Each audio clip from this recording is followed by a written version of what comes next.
Welcome to Paul's Passive House. We're back in the attic, and this should look pretty familiar. Last time we were up here, we were looking at my HVAC and all of the polyiso that was installed.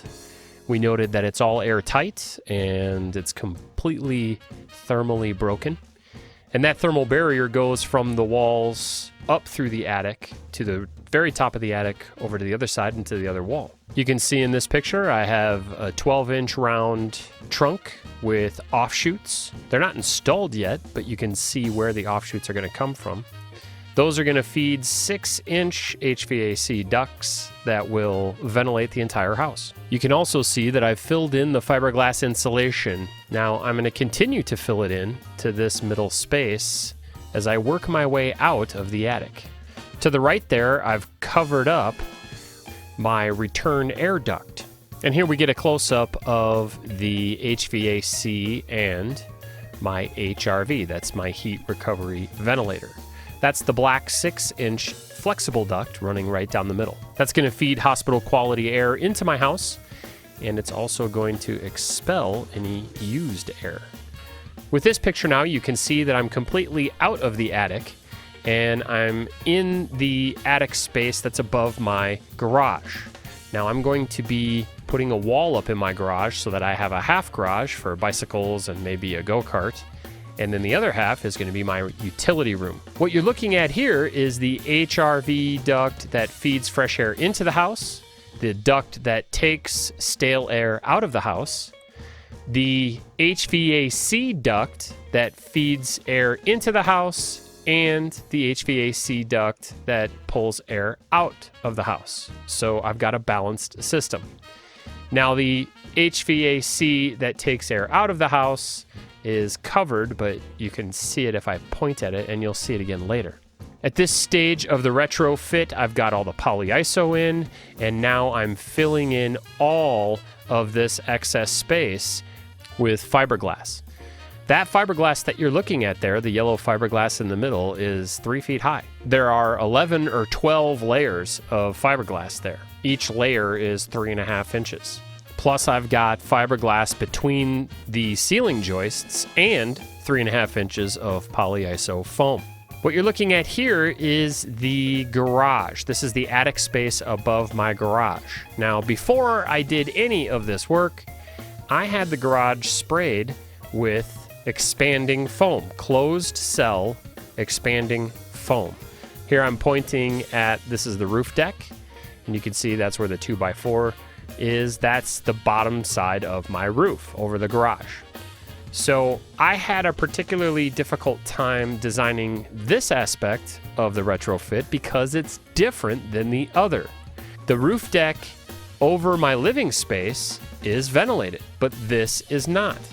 And this was a prototype of how I was going to insulate this space. Now, I didn't end up going with this construction method. Instead, I went with what I'm about to show you now. Taking a closer look now at the attic space above my garage, which is also going to be my utility room, we can see that I've filled in most of the space with fiberglass.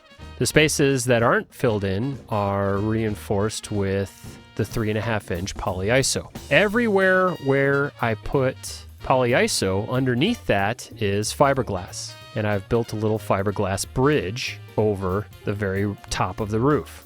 Now, pausing here for a moment, you can take a look at the attic over my living space. That's now completely filled in with fiberglass, all up to 3 feet high, very close to the bottom of the polyiso.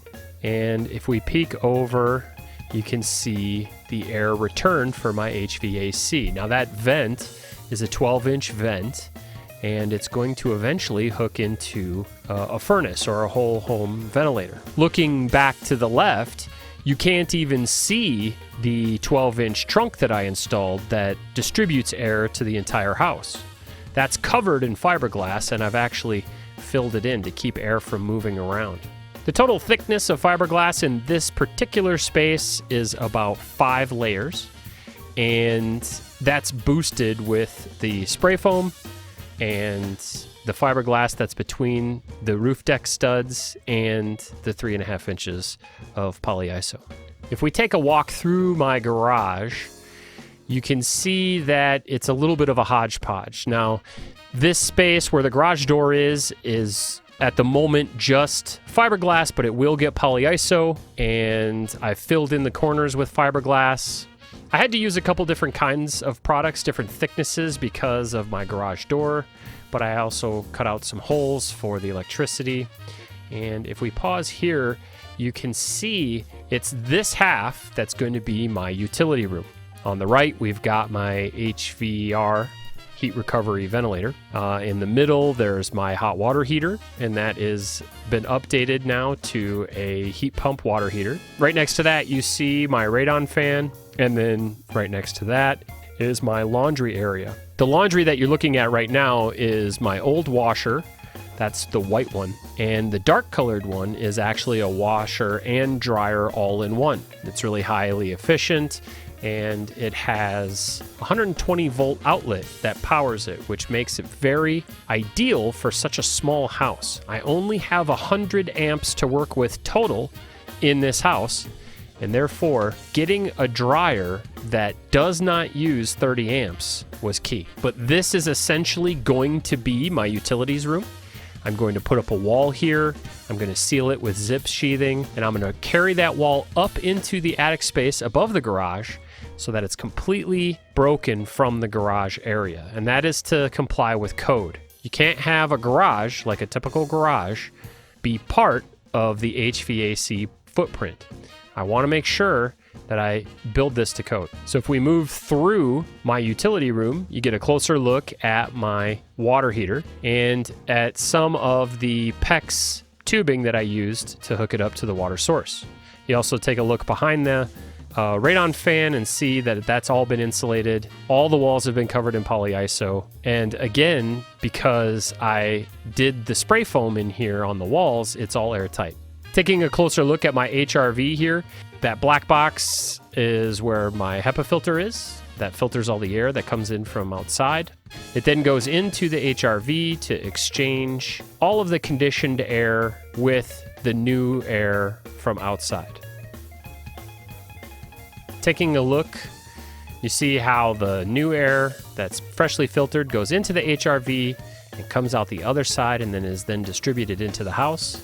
You can also see where the air is taken out of my house and sent outside to make sure that the system is balanced. If we take a look inside the HRV unit, you see that I have two filters, one for incoming air and one for outgoing air. And also that big cube is a polyethylene exchanger.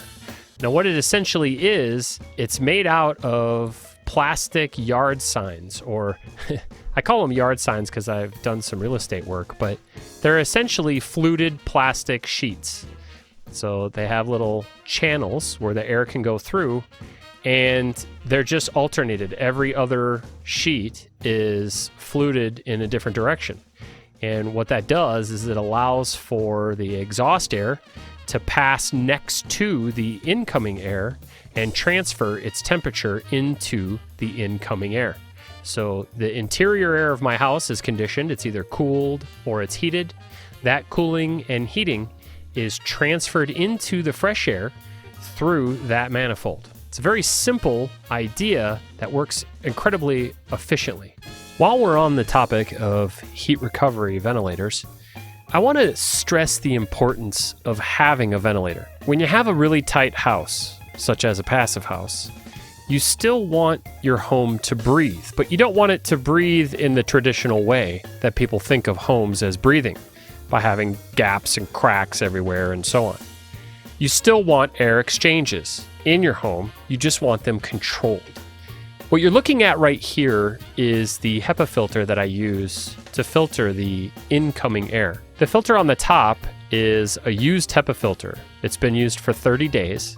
The filter on the bottom is a brand new filter. Look at just how much disgusting debris and filth is in the air. I can't stress enough how much of an improvement to your quality of life having an air filtration system like this is. The difference is like night and day. Not only do I have hospital quality pure air in my house, but because I also have incorporated a carbon filter, it's completely ozone free. It's completely chemical free. And these filters take out all bacteria, all mold, all spores, all fungi, and all viruses. It's an incredibly comfortable and safe space, my house is. And that's all because of this filtration system. The difference in quality of life from having dirty air to having perfectly clean air is really difficult for me to explain to you. It's something that you kind of just have to experience for yourself. And I highly recommend that you do. Even if you can't afford a whole home filtration system like this one, I still highly recommend that you get HEPA filtration units in your bedrooms and in your living rooms that have activated carbon filters incorporated into them. I still use mine. I have 2 right now in my home.